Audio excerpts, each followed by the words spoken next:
بھارت کے سنویدھان کے دفعہ نمبر 19 کو توڑ رہے ہیں؟ آپ نے کیوں نہیں کہا ان لوگوں کو کہ اس دیش کے اندر پریکٹس اینی پروفیشن اور کیری آن اینی آکوپیشن اور ٹریڈ اور بزنس؟ جب لکھا ہوا ہے کہ کوئی مسلمان ہو کہ ہندو ہو کسی بھی اسٹیٹ میں جا کر تجارت کر سکتا ہے، آپ کیوں نہیں منع کرتے ان لوگوں کو؟ کیوں منع نہیں کریں گے؟ اسی لیے کہ آپ کے چہرے، آپ کے چمچے، آپ کے کام کرنے والے ہوتے ہیں، آپ کے پیچھے پشت پناہی میں یہ لوگ کام کرتے۔ ان دہشت گردوں کو، ان دیش کے لوٹیروں کو، ان شرابیوں کو روک لو، خدا کی قسم دیش ہمارا ترقی کرے گا۔ ان لوٹیروں کو جن کو آپ پیسے ٹرانسفر کرتے، آپ شیل کمپنی میں 20,000 کروڑ روپے آپ دیتے ہیں پی ایم فنڈ سے نکال کر، ان لوٹیروں کے ہاتھ میں ہتھکڑی لگا، میں قسم کھا کر کہنے کے لیے تیار ہوں ہمارا دیش ترقی کرے گا۔ ہر انسان کے اکاؤنٹ میں 1-1.5 لاکھ روپے جمع ہوگا۔ اصل دیش ترقی اس لیے نہیں کر رہا، یونیفارم سول کوڈ شریعہ قانون کی وجہ سے دیش کی ترقی تھوڑی رکی ہوئی، آج تھوڑی۔ بھارت کے اندر میں مسلمان کب سے ہیں؟ ہزاروں سال پرانی تاریخ ہے اس دیش کے مسلمانوں کی، اور خصوصاً بھارت کے اندر تو یوں کہیے اللہ کے نبی علیہ الصلوۃ والسلام کے زمانے میں حضرت عمر فاروق رضی اللہ تعالیٰ عنہ کے زمانے سے ہی ان کے ایک خلیفہ، ان کے بڑے صحابی، ان کے زمانے سے بھارت کے اندر مسلمانوں کا آنا شروع ہو گیا تھا، اور تب سے لے کر اس دیش میں اس مٹی پر مسلمان اپنی شریعت پر عمل کرتے۔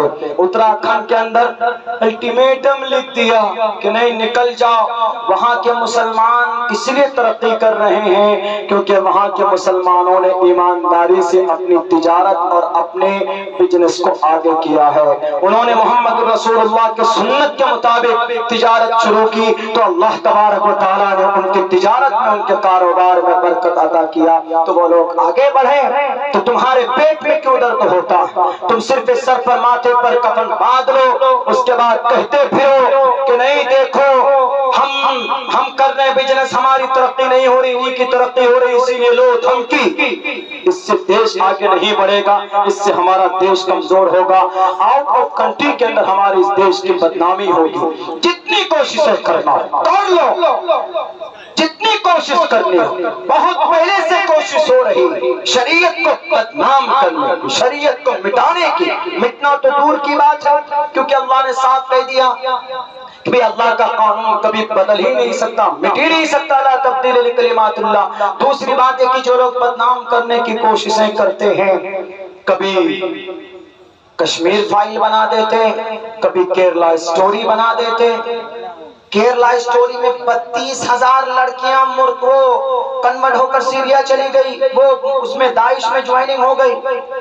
تو ہم دیش کے پرائم منسٹر صاحب سے پوچھنا چاہتے ہیں کہ آپ کا جو سیکرٹری صاحب ہیں اجیت ڈوبھال صاحب، بڑے ٹیلنٹڈ ہیں، 4 سال پاکستان میں رہ کر آئے، کیمیکل ہتھیار کیسے بنتا اس کا پتہ لگا کر کے آئے۔ وہ کیا اچار بنا رہے تھے جب 32,000 بچیاں جا رہی تھی، ویزا کس نے ان کو اپلائی کیا؟ آپ کو پتا نہیں کہ بچیاں کہاں جا رہی، پتا چلا پوری شریعت تھی وہ ڈائریکٹر کی۔ اب کچھ نہیں ملتا، فلم میں مارکیٹنگ کرنی ہے، دھرم کے اوپر بنا دو۔ ابھی ایک اور دھرم کے اوپر بنا دیا، وہ آدی پروش۔ آدی پروش کا مطلب سب سے پرانا، آدی گرنتھ پرانی کتاب، آدی پروش کا مطلب سب سے پرانا آدمی۔ تو شری رام چندر جی کے اوپر ہے، تو شری رام چندر جی آدی پروش تھے ہی نہیں، شری رام چندر جی سے پہلے کی بھی تاریخ ہے، ان کے اوپر فلم بنا دیا۔ اب ایک اور فلم بنایا، کون سا؟ مسلمانوں کے اوپر 72 ہو، اور اس کو کس سے جوڑ دیا؟ مسلمانوں سے جوڑ دیا کہ اسلام میں ہے ہندو کو مارو، مارتے مارتے شہید ہو جاؤ، مارو ہندو کو مار کر آؤ گے تو 72 حور ملیں گے۔ ہم نے اس کے اوپر بہت تفصیل سے اسٹڈی کی 72 حور کے تعلق سے۔ حور کا اصل کیا مسئلہ ہے؟ حور کا تذکرہ ہے، وہ لوگ کہتے ہیں کہ اچھا عجیب مسئلہ ہے بھائی اسلام میں، دنیا میں کہتے شراب پینا حرام، اور مرنے کے بعد کہتے ہیں کہ شراب، مرنے کے بعد شراب جائز کیسی شریعت ہے؟ دنیا کے اندر میں عورت سے ناجائز سنبندھ بنانا پاپ ہے. مرنے کے بعد جب سورگ جائیں گے تو وہاں اپنی بیوی کے علاوہ 72 ہونے میں کسی ہندو کو مار کر آؤ، غلط بات ہے. کسی ہندو کو کیا کسی پرانی کو تکلیف دینے کی پرمیشن نہیں ہے اس دھرتی پر. 72 ہور کا کیا مسئلہ؟ 72 ہور کا مسئلہ، حور کا کانسیپٹ اسلام میں یہ ہے کہ جو جنتی ہوگا، جو اللہ کے فرمان کے مطابق اپنی زندگی گزار کر جائے گا، مرنے کے بعد اللہ تبارک و تعالیٰ اس کو حور عطا کریں گے. حور کیسی ہوگی؟ حور عین، بڑی آنکھوں والی، کامثال اللؤلؤ المکنون، اور بہت سی حور مقصورات فی الخیام، حویلیوں میں، خیموں میں حور ہوں گی، خوبصورت سمجھانے کے لیے، خوبصورت بڑی آنکھیں والی. قرآن کریم میں اس کی تفسیر موجود ہے، بلکہ احادیث پڑھیں گے ترمذی پڑھیے، اس کے اندر ابن ماجہ پڑھیے، اس کے اندر اللہ کے نبی فرماتے ہیں کہ جو جنتی ہوگا وہ اس کو جنت کے اندر اس کو حور دیے جائیں. جنتی ہوگا اس کو وہاں پر شراب پلائی جائے گی. وہ یہ شراب نہیں، یہ ناپاک جو انگور سڑا کر پتہ نہیں اس میں شراب بنانے والا پیشاب بھی کرتا ہوگا. اسی لیے ہمارے سی ایم چیف منسٹر صاحب نتیش صاحب نے اس کو بین لگایا. یہ شراب شریبی نہیں، یہ شراب پینے کے بعد عقل مفلوج ہو جاتی، یہ شراب پینے کے بعد آدمی بیوی کو مارتا، یہ شراب پینے کے بعد آدمی گالی بکتا. یہ ناپاک شراب ہے. شراب means to drink something in the heaven، کسی چیز کو مشروب کو پینا. وہاں شراب سے مراد وہ شراب ہے جو اللہ کی طرف سے وہ شراب، اور وہ ناپاک نہیں ہے. اس کو پینے کے بعد آدمی کی عقل ختم نہیں ہوگی. وہ شراب پینے کے بعد آدمی زنا نہیں کرے گا. وہ شراب پینے کے بعد آدمی بیوی کو نہیں مارے گا. وہ شراب پینے کے بعد آدمی کا جو کامن سینس ہے وہ اپنی جگہ کے اوپر باقی رہے گا. یہ وہ شراب ہے میڈم میڈیا والی، وہ شراب ہے. اور 72 حور کا جو ترجمہ تم کرتے ہو کہ 72 حور مسلمان ہندو کو مار کر آئے گا، مر جائے گا، شہید ہوگا تو کل قیامت میں اللہ 72 حور دیں گے. غلط بات. اگر ہمارا کوئی مسلمان دیش کی ترقی کے لیے، اگر دیش کو بچانے کے لیے شہید ہو جائے، یا کوئی مسلمان جنگ کے میدان میں، اب تو جنگ نہیں ہے لیکن پہلے زمانے کے اعتبار سے اللہ کے نبی کے زمانے میں ہوتا تھا، بلکہ ہمارے بھارت کے اندر خود ہندو راجا مہاراجا آپس میں لڑتے تھے. اس جنگ میں اگر کوئی شہید ہو جاتا پرٹیکولر مسلمان، تو اللہ کے نبی علیہ السلام نے ابن ماجہ کے اندر ایک روایت ہے جو مضبوط دلیل کے ساتھ علامہ ناصر البانی نے ان کی تصدیق کی ہے کہ اگر کوئی بندہ میدان کارزار میں شہید ہو جاتا ہے تو اس کو کل قیامت میں 72 حور عطا کرے گا. اور وہ 72 حور میڈم میڈیا والی، تم کہتے کہ 72 حور کا مالک کون؟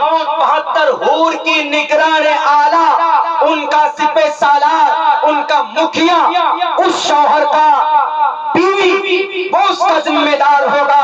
یہ جواب ہے، قرآن اور حدیث کی روشنی میں جواب ہے. اس لیے اپنی چھوٹی اور کوتا فہم کی وجہ سے ہندو مسلمانوں کو لڑانے کی کوشش مت کرو.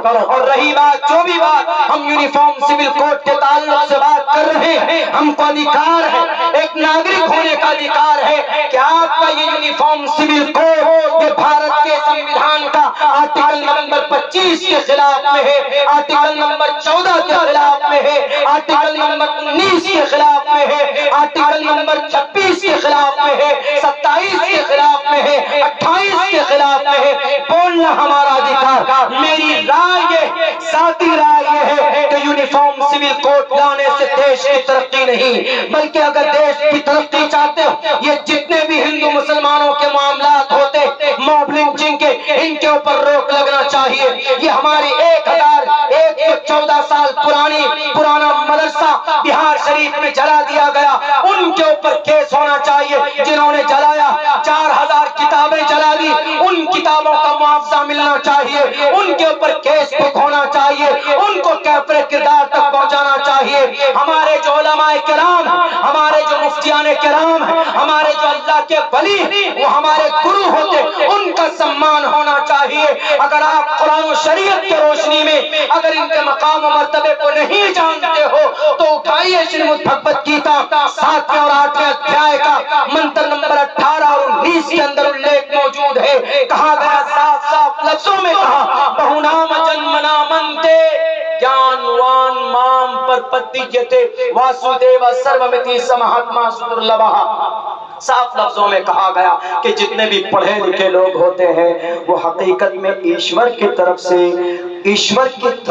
ایشور کی نالج ان میں، جانکاری ان میں ہوتی ہے۔ جیسے ہم لوگ ایشور کا سمان کرتے ہیں ویسے ہمیں ان پڑھے لکھے یعنی علماء کا سمان کرنا چاہیے۔ اور یہ قرآن کریم میں صاف لفظوں میں موجود ہے۔ اللہ نے صاف لفظوں میں کہا ہے انما یخشی اللہ من عبادہ العلماء، کہ اللہ تبارک و تعالیٰ سے ڈرنے والے علماء ہوتے ہیں جن کی فضیلت اللہ خود اپنے الفاظ میں بیان کرے۔ ان کے مقام اور مرتبہ، ان کا مقام اور مرتبہ کیا ہوگا ہم اور آپ اندازہ نہیں لگا سکتے۔ میرے بھائیوں میرے ساتھیوں وقت بہت ہو چکا ہے، ایک تھوڑی سی تاریخ میں بتانا چاہتا ہوں مختصر سے وقت میں، چونکہ آپ کو دل صاحب کو بھی سننا ہے، اشفاق صاحب کو بھی سننا ہے، مجاہد بھائی بھی شاید کھانا نہیں کھائے ہیں، کوئی بات نہیں، ان کا یہ تو میزبان ہے، یہ سیتا کی مڑھی کے رہنے والے ہیں۔ سیتا کی مڑھی کی تاریخ آپ کے سیتا مڑھی سے ہی جڑی ہوئی ہے۔ یہ جو جانکی نگر شاید اب نیپال میں ہے، سیتا مڑھی کی جنم بھومی یہی ہے۔ اسی لیے نیپال نے یہ جو بھی آدی پرش فلم آئی اس کے اوپر بین لگا دیا۔ سیتا میاں کی کچھ چیزیں ایسی دکھائی گئی جس سے ان کا اپمان ہوا، اسی لیے یہ سیتا مڑھی، میں جب بھی بولتا ہوں سیتا کی مڑھی یعنی سیتا کی جائے پیدائش، آپ کو شعراء کرام کو سننا ہے، لیکن میں اتنی بات ضرور کہوں گا کہ اگر آپ نہیں جانتے ہیں تو جانکاری حاصل کیجیے، اور قانونی کارروائی، قانونی لڑائی کی کہیں پر بھی بات آئے تو میدان میں آگے رہیے اور اپنے بچوں کو پڑھائیے، اپنے بچوں کو تعلیم دیجیے، مسجد سے جڑیے، مدرسوں سے جڑیے۔ اگر ان سب جگہوں سے نہیں جڑیں گے تو ہماری کبھی کبھی بے قدری کی وجہ سے ہمارے مدارس جلا دیے جاتے۔ وہی بہار شریف کا مدرسہ صرف یہ کہہ کر جلایا گیا، صرف یہ کہہ کر کہ مدرسہ ہے، قرآن پڑھایا جاتا ہے، اور اس قرآن میں ہمارے ہندوؤں کو مارنے کی بات کہی گئی۔ وَأَعِدُّوا لَهُم مَّا اسْتَطَعْتُم مِّن قُوَّةٍ، یہ لفظ ہیں، اور قرآن میں ایک جگہ یوں کہا گیا صاف لفظوں میں یا ایھا النبی حرض المؤمنین علی القتال، اے مومن، اے نبی مسلمانوں کو ہندو بھائیوں کو مارنے کے لیے ابھاریے۔ غلط ترجمہ یہ پیش کرتے ہیں وہ لوگ۔ تیسری جگہ یہ پیش کی انہوں نے دلیل میں کہ ہم نے اس لیے اس مدرسے کو جلایا کہ اس مدرسے میں یوں کہا پڑھایا جاتا ہے قرآن میں کہ فَكُلُوا مِمَّا غَنِمْتُمْ، کہ لوٹو اور کھاؤ۔ یہ تینوں آیت کا تینوں ترجمہ غلط ہے۔ اگر تینوں آیت کا تینوں ترجمہ یہی ہے، اٹھائیے صاف صاف لفظوں میں کہا گیا، کہاں پر اتھرو وید کے شلوک موجود ہیں، اتھرو وید کے اندر کہا گیا صاف اور کھلے لفظوں میں کہ بھئی اگر جہاں پر کوئی شترو مل جائے اس کو مار کر ان کی چیزیں ہیں ان کے اوپر قبضہ کرو۔ فَكُلُوا مِمَّا غَنِمْتُمْ، لوٹ کی مال میدان کارزار میں ملے تو ان کے اوپر قبضہ کرو، ان کو کھاؤ، منع نہیں ہے، اس پر ہے وہ آیت۔ لیکن یہ لوگ خامخواہ بولتے ہیں کہ نہیں یہ آپ کے قرآن کریم کے اندر یہ آیت ہے، یہ غلط ہے۔ یا ایھا النبی حرض المؤمنین علی القتال، اگر چائنا ہمارے ملک میں گھس جائے تو مودی جی سو کر رہیں گے نہیں، مودی جی کہیں گے اپنے چیف، اپنے آرمی سے، نیوی سے اور سی ایف سے سب کہیں گے، پولیس پرشاسن سے کہیں گے کہ بھئی جو بھی ٹیررسٹ ہے، جو بھی گھسپیٹی ہے اس کو کافر کردار تک پہنچاؤ۔ وہاں پر اللہ تبارک و تعالیٰ نے اللہ کے نبی علیہ السلام کو آرڈر دیا کہ اے نبی تم خاموش بیٹھے ہو، تم کو ختم کرنے کے لیے مکہ المکرمہ سے پورا جھنڈ آ رہا، اسی لیے مسلمانوں سے کہو تلوار لے کر میدان میں نکل جائے، جیسا کہ مہا بھارت کے میدان کے اندر شری ارجن جی نے کہا، شری ارجن کو کرشن جی نے کہا تھا کتستوا کشملیدم وشمے سمپستتم اناریہ جشتم کیرتی کرم جناہا، کہ اس زمین پر بے وقوف بنے بیٹھے ہو ارجن، ان اگرمی لوگوں کا خاتمہ کرو، اگر یہ زندہ رہے تو یہ تمہارا خاتمہ کر دیں گے میرے بھائیوں۔ اور جن لوگوں کو اعتراض ہے مدرسوں سے، تو یاد رکھو اگر یہ مدرسہ نہیں ہوتا تو یہ دیش آزادی کے ساتھ آج ہم نہیں جی پاتے اس دیش میں، یہ دیش آزاد نہیں ہوتا۔ مدرسہ نہ ہوتا، شاہ ولی اللہ نہ ہوتے، شاہ ولی اللہ نہ ہوتے تو شاہ عبدالعزیز بھی نہ ہوتے، شاہ عبدالعزیز نہ ہوتے تو جہاد کا فتویٰ انگریز کے خلاف کون دیتا، شاہ عبدالعزیز نہ ہوتے، حاجی امداد اللہ نہ ہوتے، حاجی امداد اللہ نہ ہوتے، مولانا قاسم بھی نہ ہوتے، مولانا قاسم نہ ہوتے تو مولانا عبدالرشید بھی نہ ہوتے، مولانا عبدالرشید نہ ہوتے تو یاد کرو مولانا سید احمد ظہیر، مولانا سید اسماعیل، سید شاہ اسماعیل شہید رحمت اللہ علیہ نہ ہوتے۔ یہ اکابر اگر نہ ہوتے تو اس دیش میں 1831 میں دوسری قربانی انگریز کے خلاف 51 لوگوں کی، ان 1831 میں بالا کوٹ کی پہاڑی پر کون انگریز کے سامنے میں جاتا؟ یہی ٹوپی اور داڑھی والے تھے، قرآن پڑھنے والا۔ 1799 میں اگر مدرسہ نہ ہوتا تو اس دیش کا تمام تنہا یودھا ٹیپو سلطان بیک وقت دونوں ہاتھوں سے تلوار چلانے والا، میں قسم کھا کر کہنے کے لیے تیار، پوری دنیا میں سے کوئی یودھا دکھا دو جو ایک ہاتھ سے بیک وقت دونوں ہاتھوں سے تلوار چلاتا ہو اپنے ملک کے لیے۔ اگر تاریخ نے کسی کا نام نوٹ کیا ہے تو اس یودھا کا نام ٹیپو سلطان۔ پڑھا کہاں سے تھا؟ مدرسے سے پڑھا تھا۔ جس دن شہید ہوا تھا 1799 میں 2 پارے کی قرآن کریم کی تلاوت صبح کر کے میدان کارزار میں گیا۔ اگر مدرسہ نہ ہوتا ٹیپو سلطان نہ ہوتا، اگر مدرسہ نہ ہوتا ہمارے علماء نہ ہوتے، دارالعلوم دیوبند نہ ہوتے، مولانا قاسم، مولانا شیخ الہند نہ ہوتے، شیخ الہند نہ ہوتے، تحریک ریشمی رومال نہ آتی، شیخ الہند نہ ہوتے، مولانا عبید اللہ نہ ہوتے، اگر شیخ الہند نہ ہوتے مولانا شیخ الاسلام سید حسین احمد مدنی نہ ہوتے، اگر حسین احمد مدنی نہ ہوتے، کون حسین احمد مدنی؟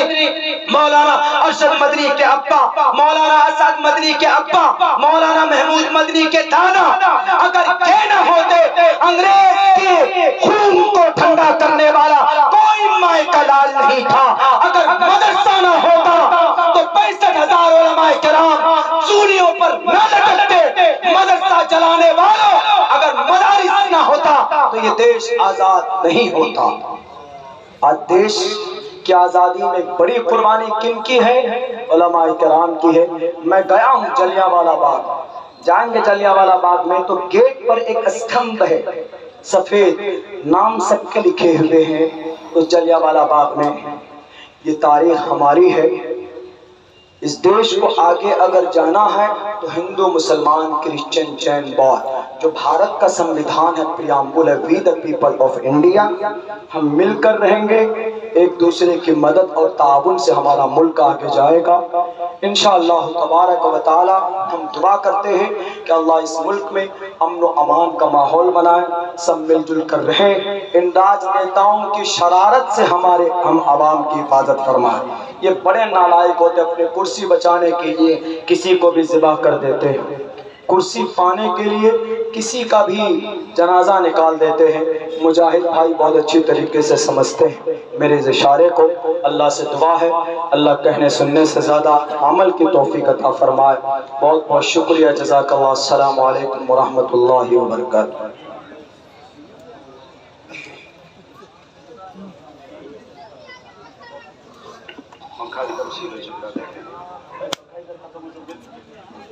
معزز سامعین، جناب حضرت مولانا عبداللہ سالم قمر چترویدی صاحب آپ سے رخصت ہوئے، بڑی قیمتی باتیں حضرت کی رہی۔ اللہ تعالی ہم سب کو کہنے سننے سے زیادہ عمل کی توفیق بخشے، اور ساتھ ہی ساتھ اپنے علماء کی جو تواریخ ہے، ہمارے مدارس کی جو تواریخ ہے ہندوستان کے تئیں، ہم سب کو اس کو پڑھنے کی توفیق بخشے، یاد کرنے